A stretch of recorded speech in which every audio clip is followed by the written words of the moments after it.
Shalom familia, soy su hermano Pinjas de Chile, estudiante del grupo de metodología de los del camino, y en esta ocasión les comparto la porción de la parashá Koraj o Coré, que se encuentra en números 16 al 18 en el contexto histórico.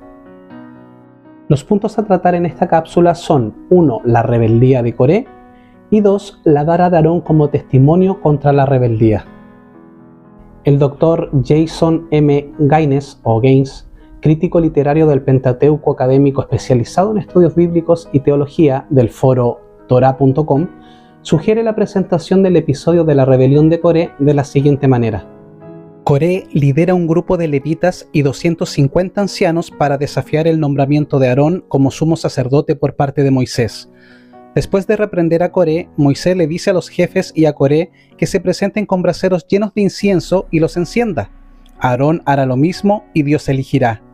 La banda de Coré hace esto y Dios los quema. Luego se le dice al hijo de Aarón, Eleazar, que recoja los braseros y los funda y los use como revestimiento para el altar. El pueblo entonces viene a quejarse por la muerte de los ancianos y Dios trae una plaga contra ellos. Aarón se para en medio de la plaga con un incensario para proteger a los israelitas y la plaga se detiene.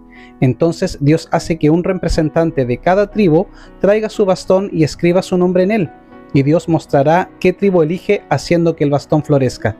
El bastón de Aarón florece. El pueblo entra en pánico diciendo que todos van a morir, y Dios los calma diciendo que los levitas estarán a cargo del tabernáculo. El pueblo estará a salvo de la ira de Dios.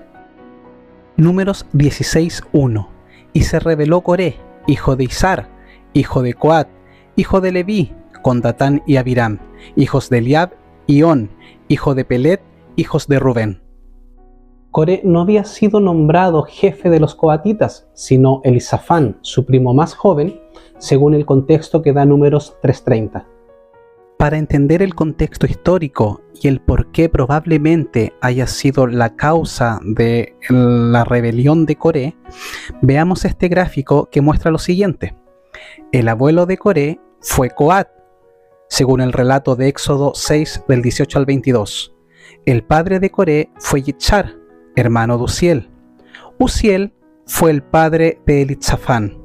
El padre de Coré fue mayor que el padre de Elisafán. Uziel fue el hermano menor.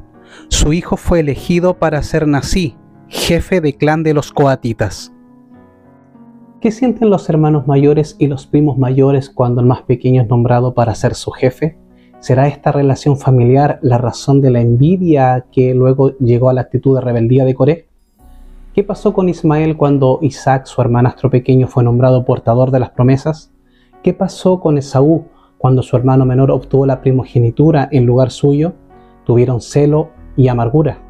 Estos celos y esas envidias fueron transmitidos a sus descendientes a lo largo de todas las generaciones, y esa es la causa de las actitudes adversas entre los árabes y los judíos, entre el islam y el judaísmo, entre los romanos y los judíos, y final y tristemente entre el cristianismo y el judaísmo. Es muy probable que el inicio de la rebeldía de Coré fue su situación familiar, donde su primo menor fue elegido como jefe sobre él y donde él no fue nombrado a tener un puesto más importante o más allá del ministerio levítico normal. Entonces podemos ver cuán importante es sacar la envidia de nuestro corazón. Este evento tuvo lugar durante el éxodo del pueblo de Israel en el desierto, aproximadamente en el año 1312 antes de la era común, alrededor de 2 años después de la salida de Egipto. El contexto histórico en el que se desarrolla la parashá Coré es crucial para comprender la magnitud de la rebelión. Durante su travesía por el desierto, el pueblo de Israel enfrentaba numerosos desafíos y pruebas que ponían a prueba su fe y lealtad a Dios. Y todo esto a pesar de presenciar numerosos milagros, como por ejemplo la señal de Moisés en su vara cuando la tira al suelo y se convierte en serpiente, y cuando pone su mano en su costado y sale con lepra. Las 10 plagas, que es en relación a juicio divino, la liberación de Egipto, el cruce del Mar Rojo, la entrega de la Torá en el monte Sinaí entre rayos y relámpagos. Y muchos israelitas demostraron una tendencia a la rebelión y a la murmuración contra el liderazgo de Moisés y Aarón, a pesar de ver todas estas maravillas del Creador. La rebelión de Coré representa un punto crítico en esta historia, ya que desafió directamente la autoridad divina establecida a través de Moisés y Aarón. Coré, junto a un grupo de seguidores, cuestionó que Moisés y Aarón tenían el monopolio del liderazgo y el sacerdocio, argumentando que todo el pueblo de Israel era santo y merecía participar en las decisiones espirituales y rituales. Este episodio se asemeja a otras rebeliones y murmuraciones anteriores del pueblo de Israel, como lo que ocurrió con el becerro de oro en el monte Sinaí, donde perdieron la paciencia y la fe en Dios y en Moisés como líder. También se puede establecer un paralelismo directo entre la rebelión de Datán y Abiram, quienes desafiaron la autoridad de Moisés y Aarón poco antes de la rebelión de Coré. Israel, en su travesía por el desierto, siempre fue castigado por Adonai por diferentes tipos de transgresiones, por idolatría, desenfreno, falta de fe, rebelión, siendo la principal razón del motivo de la ira del Creador, algo que muchas veces no nos damos cuenta porque es muy sutil para aparecer y meterse en nuestras conversaciones, la cual es la rebelión, la murmuración y la queja, siendo esta última el motivo el que más detesta y desata la ira del Creador.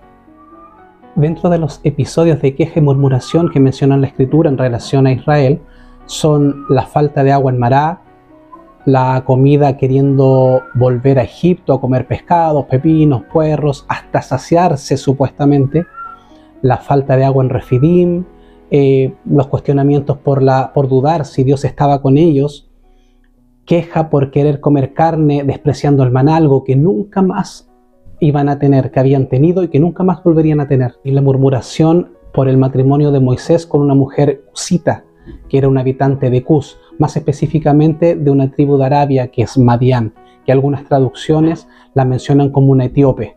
En el caso de Coré, la rebelión tuvo consecuencias devastadoras, ya que Dios intervino divinamente para castigar a los rebeldes.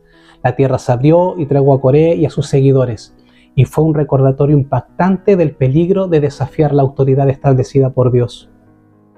Aarón quemará incienso fragante sobre él como aroma placentero todas las mañanas. Él lo quemará mientras prepara los corderos. Aarón también lo quemará cuando él encienda las lámparas a la caída de la tarde. Este es el quemado de incienso regular delante de Adonai por todas sus generaciones.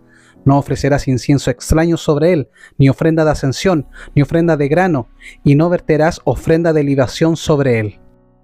Una vez más vemos el peligro y la gravedad de hacer las cosas que Dios no nos manda hacer, de tomar decisiones de cambiar lo establecido como fechas, lunas, santas convocatorias, cambio de sidur, incluyendo frases y cánticos que no están establecidos por la Corte Judicial de Israel. Y tal como dice nuestro Moré muchas veces, nuestro Moré rico, venimos saliendo recién de un sistema diferente de creencias y llegamos acá y encontramos todo malo y queremos cambiar todo y acomodarlo a nuestra opinión, que aún tiene restos del sistema anterior. Misma cosa ocurre con Coré, desafiando la autoridad del que dijo era su rey. Ahora, para entender el contexto histórico de la Aliyá 5 y parte de la 6, recordemos qué significaba el almendro en el antiguo Medio Oriente. El almendro representa vida eterna debido a su capacidad para florecer temprano en la primavera, simbolizando el renacimiento y la esperanza. Además, su floración es breve, pero hermosa, lo que hace un símbolo de belleza efímera y la pureza.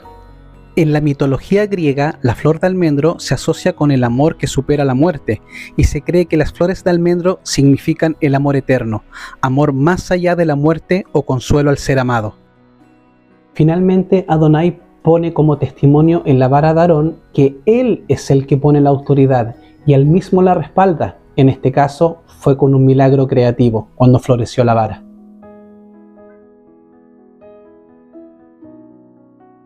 Todo comienza con una pequeña chispa de envidia en el corazón de Coré, llenándose de sentimientos en contra de la autoridad establecida por el Creador. O a Coré no le avisaron de los episodios de quejas anteriores, o Coré no leyó la Biblia, porque tomando la decisión de rebelarse contra el Todopoderoso, no escatimó las graves consecuencias de lo que estaba haciendo, no solamente para él, sino para su familia y para sus seguidores. Las consecuencias de tus decisiones, hermano, no solo desembocarán en ti, sino también en los que amas.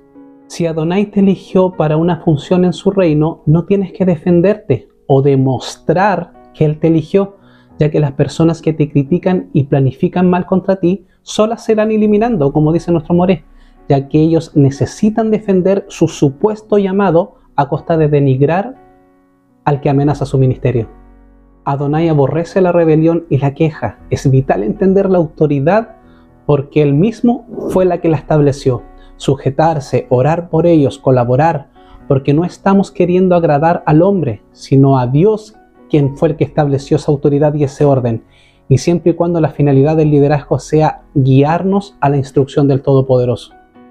La vara de Aarón representa la confirmación del sacerdocio, que es una prueba pública en contra de la rebelión, que marcaría un suceso histórico, que sería recordado hasta nuestros días para no olvidar quién es la autoridad suprema y quiénes son los siervos. Entonces, cada vez que veamos la representación del Arca de la Alianza y la menorá, que simboliza un almendro, además de lo que representa este candelabro, recordaremos que una de las cosas que Adonai detesta es la queja y la murmuración, y así evitaremos caer en esa grave transgresión y sus consecuencias.